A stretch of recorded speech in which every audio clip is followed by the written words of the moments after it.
Como é que é, pessoal? Aqui é o Elder do canal Most Curious.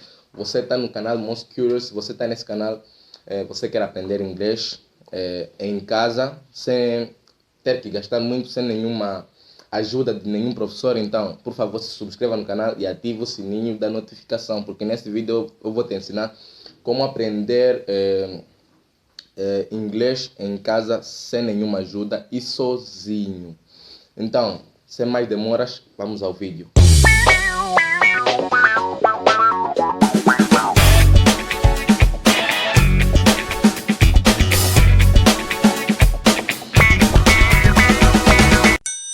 A primeira dica que eu vos dou é aprenda frases. Além de aprender palavra por palavra, aprenda frases. O que acontece quando você aprende frases? Quando você aprende frases, é mais fácil você numa conversa tirar as frases, tá vendo? Né? Então, quando você tem palavra por palavra, aí já é difícil, porque você tem que pensar nessa palavra, e nessa palavra dá mais trabalho ao juntar e ter uma coisa que entre na conversa. Então, quando você aprende frases sobre qualquer tipo de conversa, você não pensa muito, apenas vai buscar aquela frase e põe na conversa. E aí tá. E essa frase não é possivelmente, está correta, porque você aprendeu a frase completa. Então, se forem palavras por palavras, você pode tirar uma coisa que não é correta. Tá vendo, né? Então, a minha primeira dica é essa mesmo. Aprenda frases em vez de palavras. Segunda dica é não traduzir inglês para português.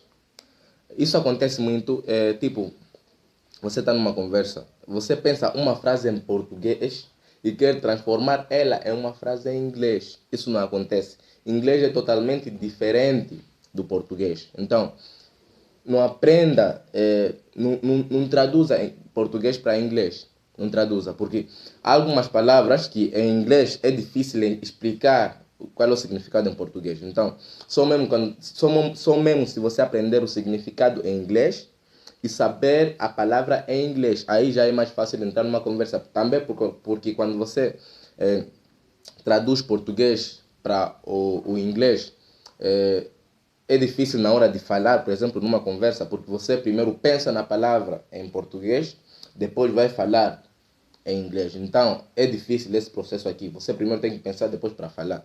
Então, aí já mata a conversa, porque você fica algum tempo só a pensar na palavra em português. E qual é a tradução literal para coisa? O inglês. Então, segunda dica, não traduza português para o inglês. Vou fazer um vídeo aqui a explicar como aprender, como pensar em inglês, como aprender palavras em inglês sem precisar de traduzir para o português. Essa é a minha segunda dica.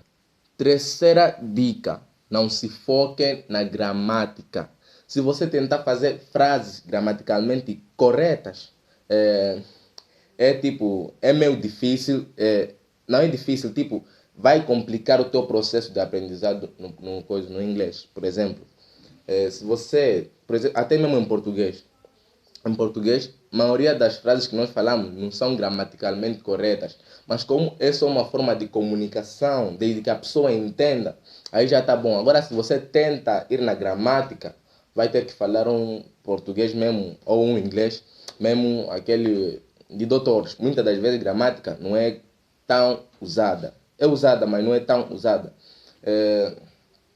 Por exemplo, eles para dizer qual é a cena, não qual é a cena, eles para dizerem, tudo bem, na escola nós aprendemos a dizer, por exemplo, how are you? How are you? Mas os ingleses, os nativos, mandam how are you doing? Ou dizem what's up? Tá vendo? Né? Então, se você notar, WhatsApp não é uma expressão gramaticalmente correta. É uma expressão que eles adotaram para comunicação. Então, não aprenda gramática. Quarta dica, dominar o verbo to be. O que acontece? Você deve dominar o verbo to be.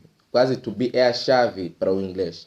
Porque o verbo to be é o que é mais utilizado no inglês. Então, quando você não domina aquele verbo, é muito difícil aprender o inglês. Por exemplo, você quer falar, você quer falar algo do passado.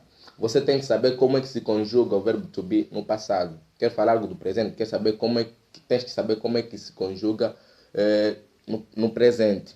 Também tens que aprender a diferenciar o verbo to make e to do, porque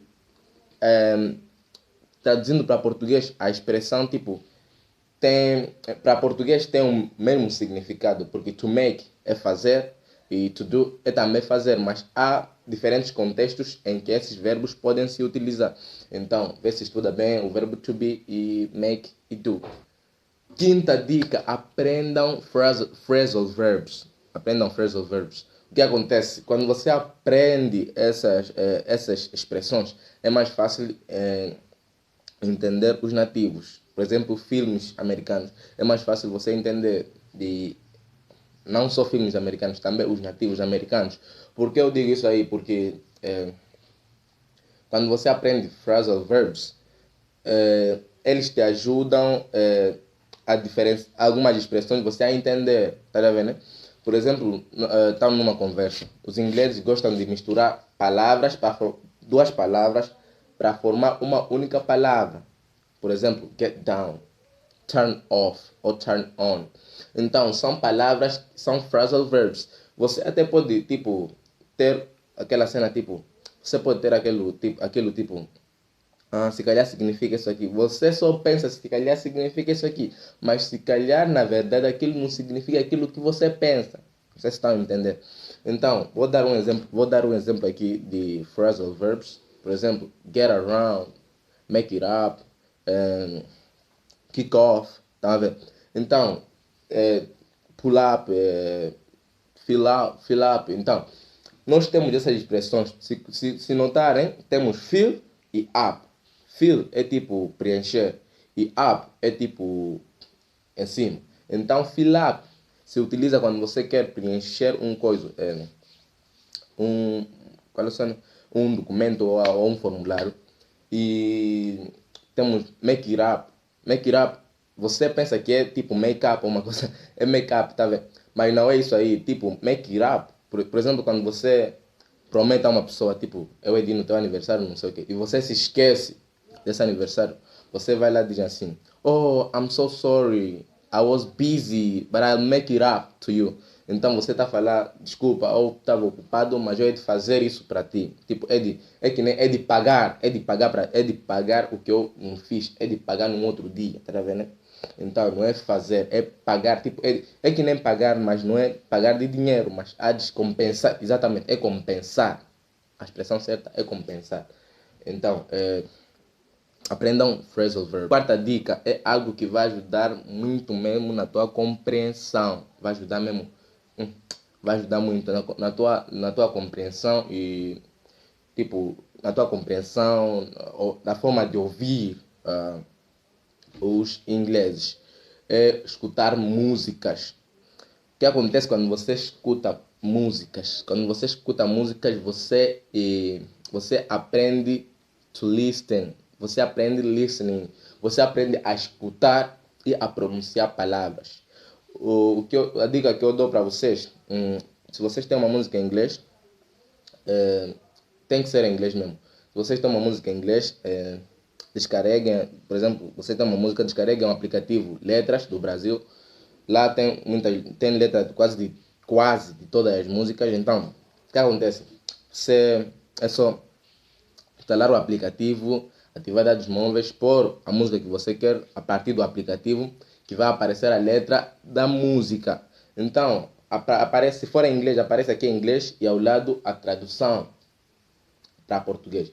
Então, ali, a partir dali, você pode ver o que é a palavra em português e a tradução para o português. E o mais interessante é que lá, como são várias expressões que eles põem ali, por exemplo, I told Pizzy, I got bread, let's get it butter. I'm down for the sip, but my enchilada is upper. My rhymes complex, you should put me undercover. Yeah, I'm big swag, ladies wanna be my lovers. Por exemplo, nessa estrofe, ou posso dizer, nessa estrofe, nesse refrão, nós podemos ver o seguinte.